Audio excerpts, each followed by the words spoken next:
অবস্থা? কি অবস্থা? ভালো আছো? হ্যাঁ। তা তোমার যে এই অবস্থা, তোমাকে যে আমি কই যে তোমাকে আমি সুন্দর পোশাক চুল টুল কাটে দিব আর পরিষ্কার পরিচ্ছন্ন করে দিব, তা আমার কথা শুনো না কেন? কবে করবো কও? লোক আসবে। হ্যাঁ, চুল কাটে দিবে না? হুম, আমি কি বলি আগে আমার কথা শোনো, বুঝিছা? তাতে তোমার জন্য ভালো হইবে, পরিষ্কার পরিচ্ছন্ন তো থাকে ইমানের অঙ্গ। তো 5টা ওঠে না, হ্যাঁ, 5টাতে তো 5,000 টাকা দেখাচ্ছে।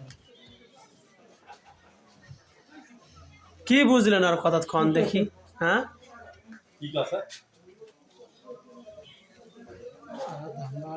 বুঝতেছি না, ওর কথা কোনো কথা বলতেছি না, আমার কথা বুঝার চেষ্টা করতেছে না, ওর কথা আমি আরে বুঝতেছি হোক না।